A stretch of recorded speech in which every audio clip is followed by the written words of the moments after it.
اما بعد فاعوذ باللہ من الشیطان الرجیم بسم اللہ الرحمن الرحیم قال اللہ تبارک و تعالی فی شان حبیبہ صلی اللہ تعالی علیہ وسلم ان اللہ وملائکتہ یصلون علی النبی یا ایہا الذین آمنوا صلوا علیہ وسلموا تسلیما الصلاۃ والسلام علیک یا سیدی یا رسول اللہ وعلی آلک وصحابک یا سیدی یا حبیب اللہ۔ حمد و ثنا اور پیارے کریم آقا علیہ الصلاۃ والسلام پر درود و سلام کے بعد اللہ تبارک و تعالی نے حضور نبی کریم علیہ الصلاۃ والسلام کو دنیا میں ہماری اصلاح کے لیے مبعوث فرمایا۔ کوئی زندگی کا ایسا حصہ، کوئی زندگی کا ایسا گوشہ، کوئی ایسی بات نہیں جو نبی کریم علیہ الصلاۃ والسلام نے نہ ارشاد فرمائی ہو۔ ہر بات حضور علیہ الصلاۃ والسلام نے بیان فرما کر اپنی امت کے لیے ہر گوشے کو، جہاں کوئی بات چھپی ہوئی تھی، رسول اللہ صلی اللہ علیہ وسلم نے اپنی امت کے لیے اس کو روز روشن کی طرح عیاں فرما دیے۔ انسان کے وجود کا سب سے اہم حصہ، اور یہ وہ حصہ ہے جو انسان کو ترقیوں، عظمتوں اور رفعتوں کی بلندی پر بھی لے جاتا ہے، اور یہی وہ حصہ ہے کہ یہ انسان کو ذلت کی گہرائیوں میں بھی لے جاتا ہے۔ زبان یہ انسان کے وجود کا سب سے اہم حصہ ہے۔ کچھ لینے کے لیے، کچھ دینے کے لیے، کچھ کہنے کے لیے، اپنی بات کو دوسرے تک پہنچانے کے لیے اس کی بہت ہی بنیادی حیثیت ہے۔ دیکھنے میں ایک چھوٹا سا جسم کا حصہ ہے، لیکن اگر ہم اپنے کریم آقا علیہ الصلاۃ والسلام کے اقوال کو پڑھیں تو ہمیں پتہ چلتا ہے کہ یہ زبان ایک ایسی چیز ہے کہ ہے دیکھنے میں چھوٹی، لیکن اس سے نکلی ہوئی باتیں انسان کے لیے بہت بڑی ثابت ہوتی۔ حضور نبی کریم علیہ الصلاۃ والسلام نے صحابہ اکرام رضوان اللہ تعالی علیہم اجمعین سے فرمایا کہ صحابہ، اگر تم مجھے دو چیزوں کی ضمانت دو تو میں تمہیں جنت کی ضمانت دے سکتا ہوں۔ تو صحابہ اکرام رضوان اللہ تعالی علیہم اجمعین عرض کرتے ہیں، یا رسول اللہ صلی اللہ علیہ وسلم، وہ دو چیزیں کیا ہیں جس کی آپ ہم سے ضمانت لے کر ہمیں جنت کی ضمانت دینا چاہتے؟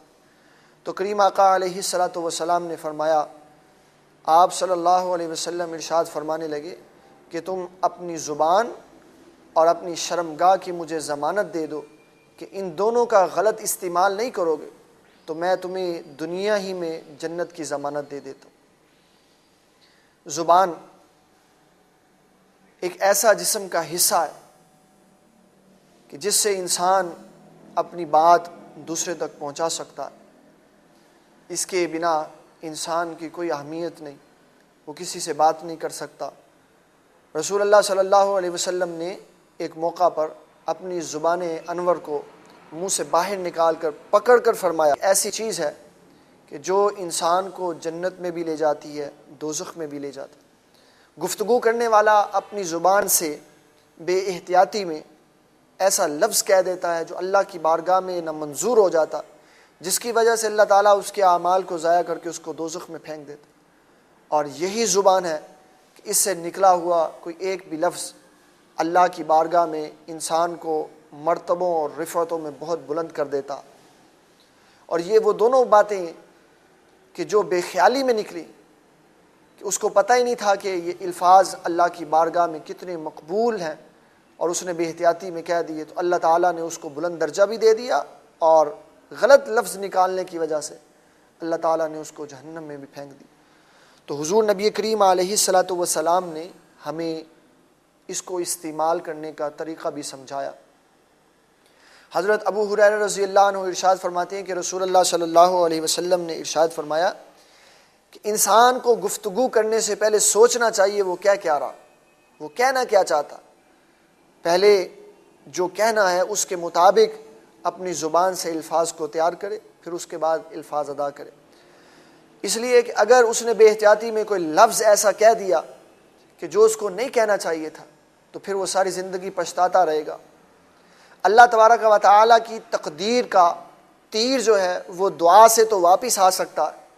لیکن زبان سے نکلا ہوا لفظ کبھی واپس نہیں آ سکتا۔ رسول اللہ صلی اللہ علیہ وسلم نے اس چیز کی وضاحت ہمیں اس طرح بتائی، مفسرین نے اور محدثین نے ان کو تفسیروں میں اور احادیث میں اس طرح بیان فرمایا کہ جب رسول اللہ صلی اللہ علیہ وسلم معراج شریف سے واپس آئے تو آپ نے اللہ تعالیٰ کی قدرت کے عجائب اور غرائب دیکھے،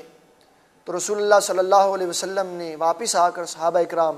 رضوان اللہ تعالیٰ علیہم اجمعین کو بتایا کہ میں نے اللہ تعالیٰ کی اس کرائی ہوئی سیر میں یہ دیکھا، یہ دیکھا، یہ دیکھا۔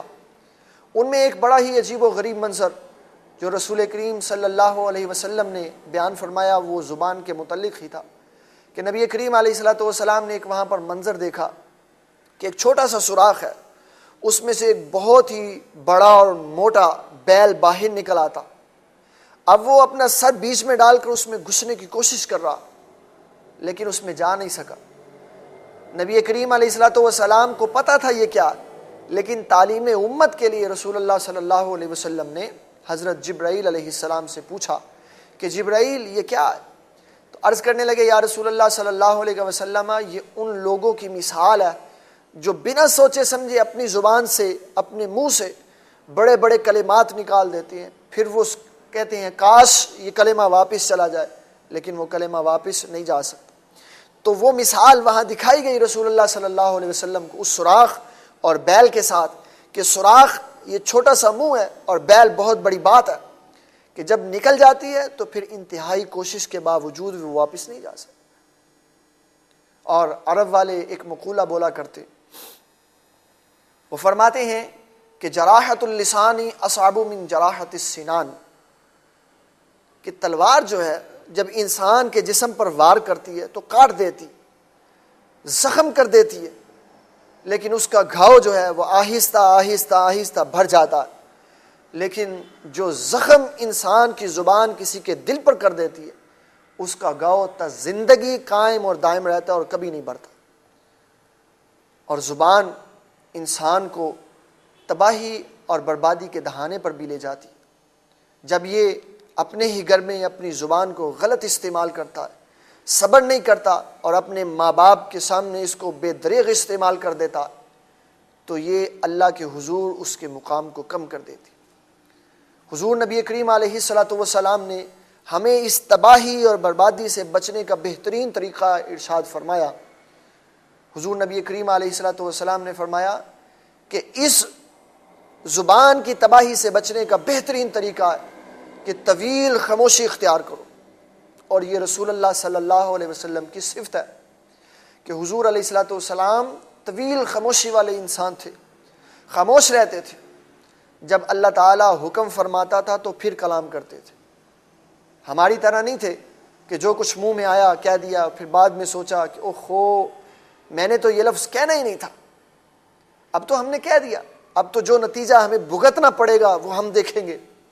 لیکن رسول کریم علیہ الصلوۃ والسلام نے ہمیں یہ بات بتا دی کہ لوگوں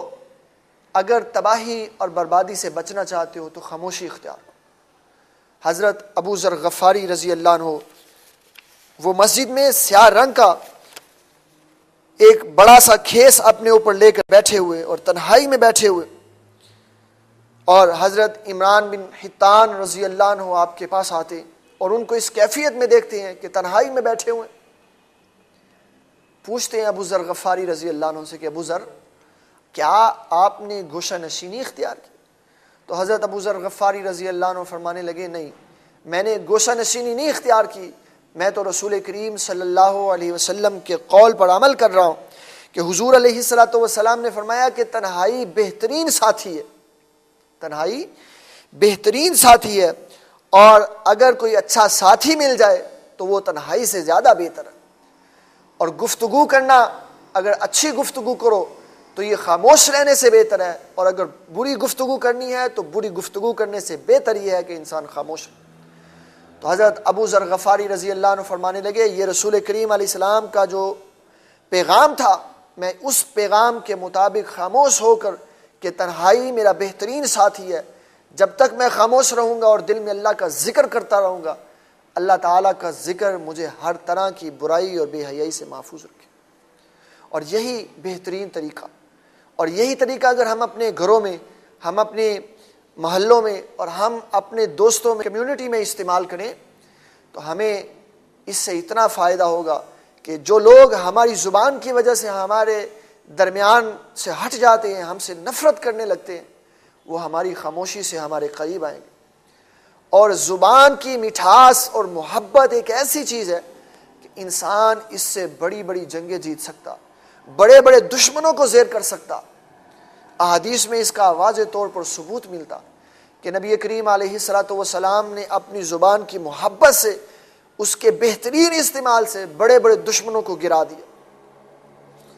حدیث شریف میں آتا ہے کہ رسول اللہ صلی اللہ علیہ وسلم ایک جنگ سے واپسی آ رہے تھے تو نبی کریم علیہ الصلوۃ والسلام نے ایک جگہ پڑاؤ کرنے کا حکم ارشاد فرمایا۔ صحابہ اکرام گرمی کی وجہ سے جہاں جس کو جگہ ملی وہیں وہ پڑاؤ کے لیے بیٹھ گیا، تو نبی کریم علیہ الصلوۃ والسلام بھی ایک درخت کے ساتھ ٹیک لگا کر بیٹھ گئے اور اپنی تلوار کو رسول اللہ صلی اللہ علیہ وسلم نے درخت کی ٹہنی کے ساتھ لٹکا دی، خود سو گئے۔ لیکن قربان جائیں کریم آقا علیہ الصلوۃ والسلام کی وہ نورانی آنکھیں جن کے بارے میں رسول اللہ صلی اللہ علیہ وسلم ارشاد فرماتے ہیں عینان و تنامان ولا ینام قلبی، کہ میری آنکھیں سوتی ہیں لیکن میرا دل جاگتا رہتا ہے، اور جب دل جاگتا رہتا ہے تو میں بند آنکھوں سے بھی سارے حالات کو دیکھتا رہتا ہوں۔ نبی کریم علیہ الصلوۃ والسلام کی وہ بند آنکھیں باہر سے آنے والے انسان کو دیکھ رہی تھی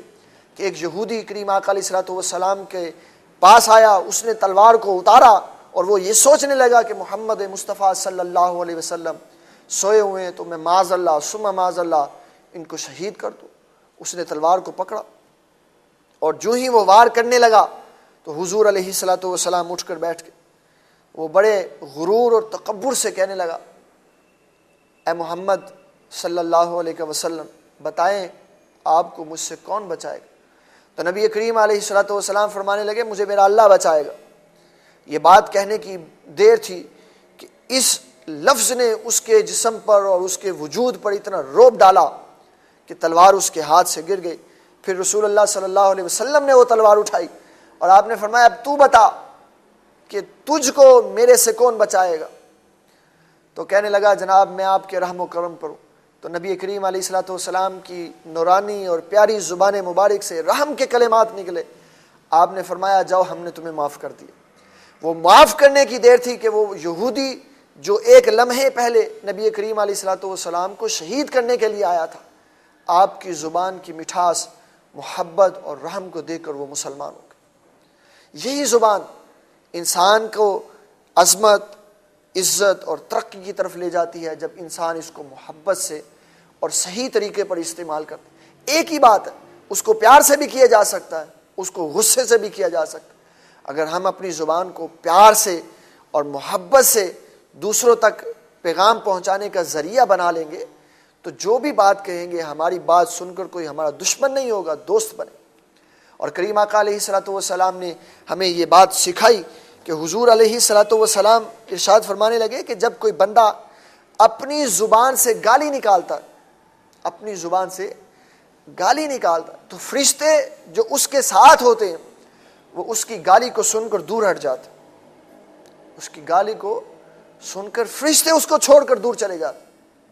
وہ کیسا انسان ہے کہ اللہ تعالیٰ نے فرشتے رکھے اس کی حفاظت کے لیے، اللہ تعالیٰ نے فرشتے رکھے اس کے نامہ اعمال کو لکھنے کے لیے، لیکن جب اس نے اپنی زبان سے برے کلمات نکالے تو فرشتے اس کو چھوڑ کر پیچھے۔ اور جب کوئی ایسا موقع ہماری زندگی میں آئے کہ کوئی ہمیں برا بھلا کہہ رہا ہو تو وہاں ہمیں اپنی ذات کو حضرت ابوبکر صدیق رضی اللہ عنہ کی سنت کا مظہر بنا لینا چاہیے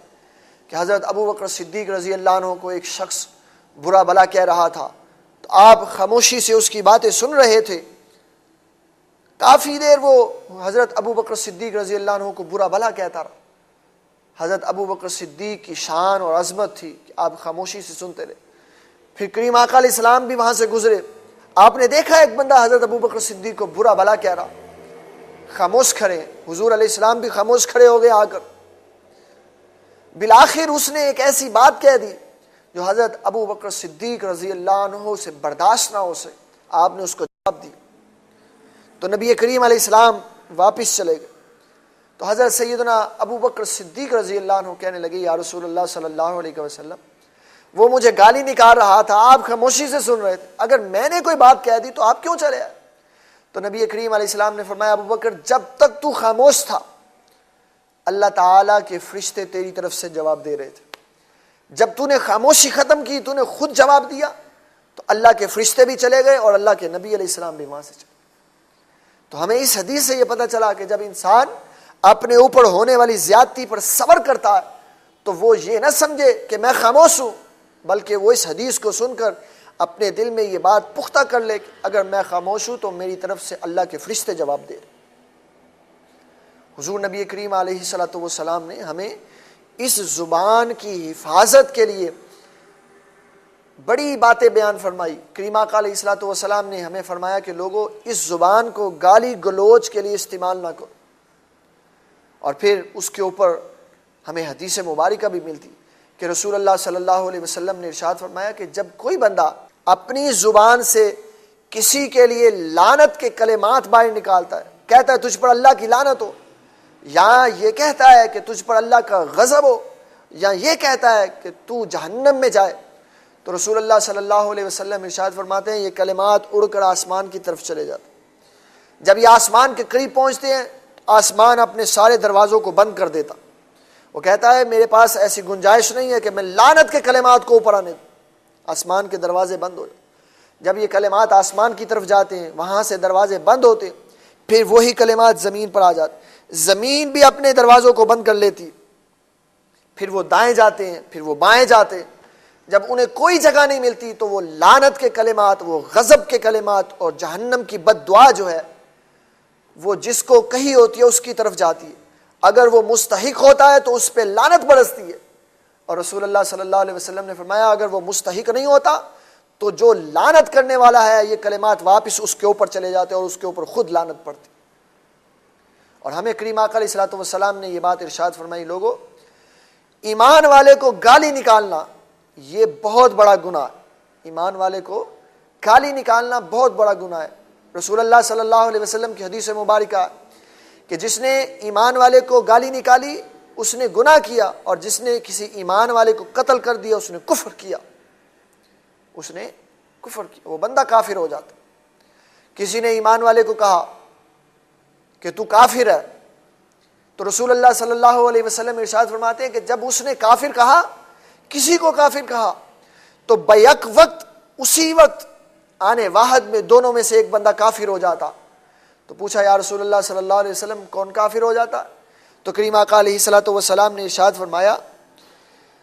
کہ اگر جس کو کافر کہا گیا وہ کافر ہے تو کافر، وگرنہ کہنے والا خود کافر ہو جاتا۔ تو یہ کیسی بات کہ ہم نے بے احتیاطی میں اپنی زبان سے ایک کلمہ نکالا اور ہم اس کلمے کی وجہ سے اسلام سے خارج ہو۔ اور پھر کریم آقا علیہ الصلوۃ والسلام نے انسان کی زبان سے نکلے ہوئے کلمات کی حقیقت بیان کرتے ہوئے فرمایا لوگوں اپنی زبان کو قابو میں رکھو، اس لیے کہ ایک وقت آئے گا لوگ اپنے ماں باپ کو گالی نکالیں گے۔ پوچھا یا رسول اللہ صلی اللہ علیہ وسلم کیا کوئی ایسا بھی بدبخت انسان ہے جو اپنے ماں باپ کو گالی نکالے؟ تو نبی کریم علیہ الصلوۃ والسلام نے فرمایا ہاں، جب تم کسی کے ماں باپ کو گالی نکالو گے تو وہ تمہارے ماں باپ کو گالی نکالے گا، تو یہ اسی کے مشابہ ہے کہ تم نے خود ہی اپنے ماں باپ کو گالی نکال دی۔ تو ہمیں اپنی زبان کو بڑے قابو میں رکھنا چاہیے، بڑی گرفت میں رکھنا چاہیے، اس لیے اگر ہم اس کو قابو میں نہیں رکھیں گے، لوگوں کو تان کریں گے، لوگوں پہ لعنتیں برسائیں گے، تو نبی کریم علیہ الصلوۃ والسلام نے ارشاد فرمایا، ابو داؤد شریف کی یہ حدیث مبارکہ ہے اور مسلم میں بھی یہ حدیث مبارکہ وارد ہوتی ہے، حضرت ابو درداء رضی اللہ عنہ اس حدیث مبارکہ کے راوی ہیں، فرماتے ہیں کہ کریم آقا علیہ الصلوۃ والسلام نے ارشاد فرمایا جب بندہ کسی پہ لعنت کرتا ہے اور وہ اسی کیفیت میں مر جاتا ہے کہ اس کی عادت بن گئی ہوتی ہے کہ وہ لوگوں پہ لعنت کرتا رہتا ہے، تو ایسا آدمی جب میدان محشر میں آئے گا نہ تو اس کی کوئی گواہی دینے والا ہوگا اور نہ ہی اس کی کوئی شفاعت کرنے والا ہوگا۔ کتنی بڑی بدبختی ہے اس انسان کے لیے کہ میدان محشر میں اس کا گواہی کوئی نہیں ہو، میدان محشر میں اس کی شفاعت کرنے والا کوئی نہیں ہو۔ اور حضور نبی کریم علیہ الصلوۃ والسلام نے صحابہ سے پوچھا صحابہ تم جانتے ہو مسکین کون ہے؟ میری امت کا مسکین آدمی کون ہے؟ تو صحابہ اکرام رضوان اللہ تعالی علیہم اجمعین نے عرض کی یا رسول اللہ صلی اللہ علیہ وسلم، مسکین تو وہی ہوتا ہے جس کے پاس مال نہیں ہوتا، غریب ہوتا ہے، محتاج ہوتا ہے، وہی مسکین ہوتا ہے۔ تو نبی کریم علیہ السلام نے فرمایا نہیں، مسکین وہ نہیں ہے جس کے پاس مال نہیں ہے، مسکین وہ آدمی ہے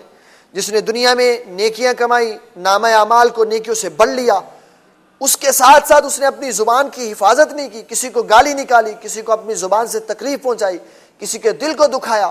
تو جب یہ بندہ میدان معاشر میں آئے گا تو جس کو گالی نکالی ہوگی وہ بندہ اللہ کے حضور آ جائے گا اور کہے گا یا اللہ اس نے مجھے گالی نکالی تھی، اللہ فرمائے گا اس کے نامہ اعمال سے نیکیاں نکال لے اور لے جا۔ پھر گالی نکالنے والا آ جائے گا، پھر جس کو گالی نکالی ہوگی وہ آ جائے گا، اسی طرح جس کو اپنی زبان سے تکلیف پہنچائی ہوگی وہ سارے آئیں گے اور نیکیاں لے کر چلے جائیں گے۔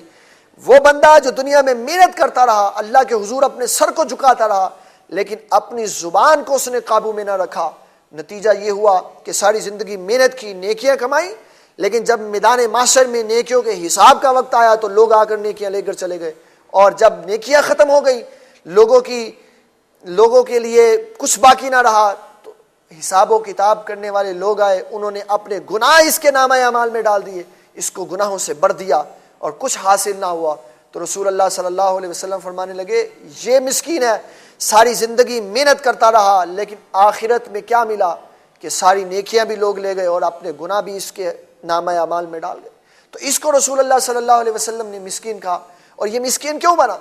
یہ مسکین اپنی زبان کو غلط استعمال کی وجہ سے